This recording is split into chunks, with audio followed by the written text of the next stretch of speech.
Pero yung feelings dahil kay masyadong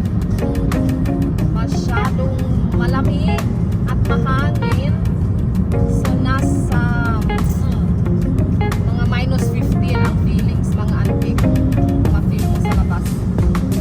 Ganyan. So masyadong malamig ang simoy ng hangin at maaraw mga auntie, kaya lalong lumamig. Yan, samahan niyo po auntie, bawi tayo. Yung trabaho ko auntie nasa island, isang island sa Sweden, isang summer island. Maraming nakatira kahit winter, kasi summer island mga ano, pag kahit winter maraming nakatira na sila dito. So ayan mga auntie, mga aunties, this is how our life in Sweden. This is my life. Ito talaga ang uri ng buhay. Kailangan kumayod kahit malamig. Yan mga auntie. Yan po ang view. Island po yan. Island po itong pinagtrabahuan ko. So, balik tayo sa mainland. Sa mainland. Yung mainland kay mga tatawid tayo ng tulay. So, yan po mga auntie. Tayo mag-drive tayo hanggang kanto. Ayaw niyo bakit ayaw niya kung mauna, be? Sige daw, be. Hindi ako makalipat.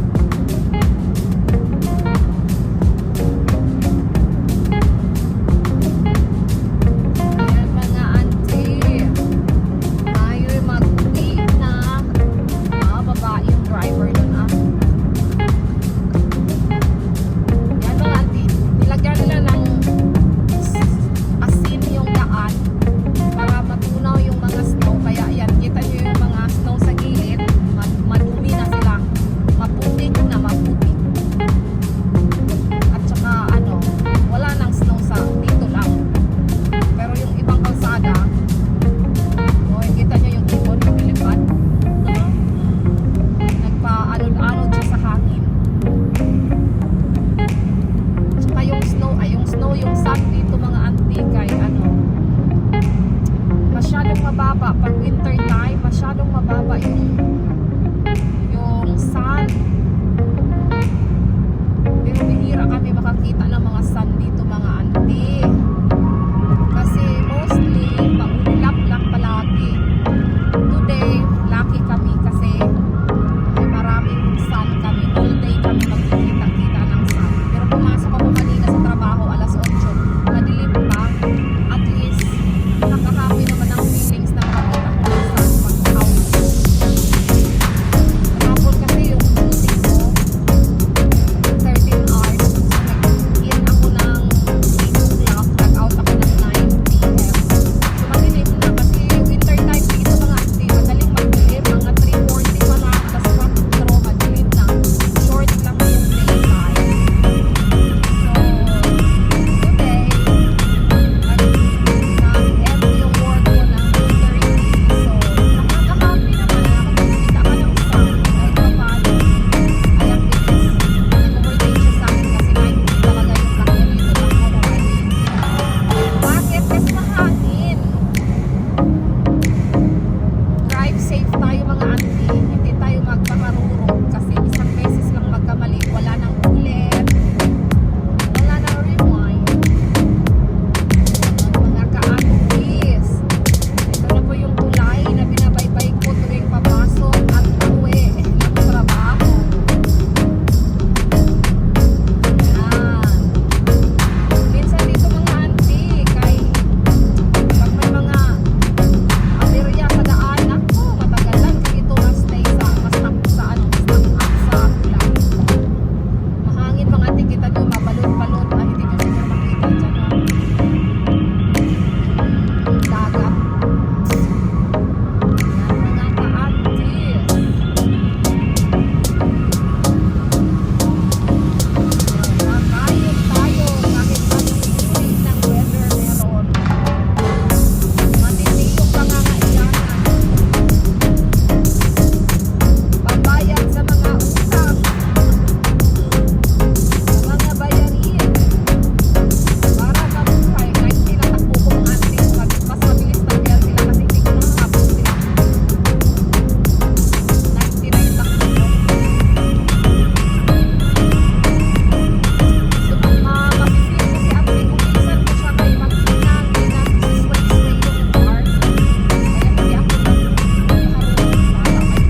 washer fluid sa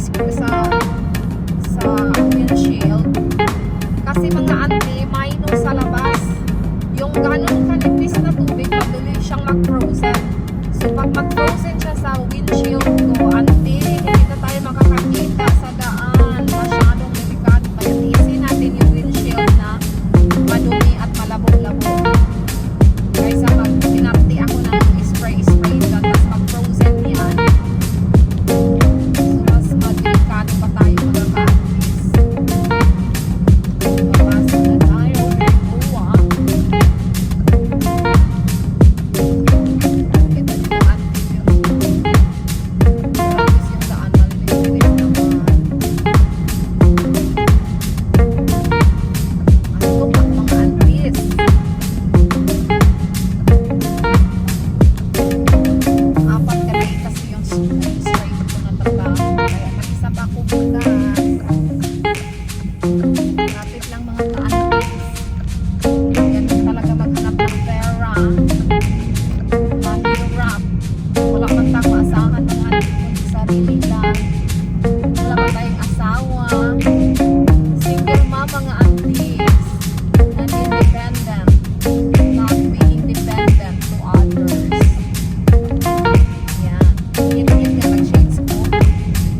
tayo. Nakarating na tayo. Thank you for watching.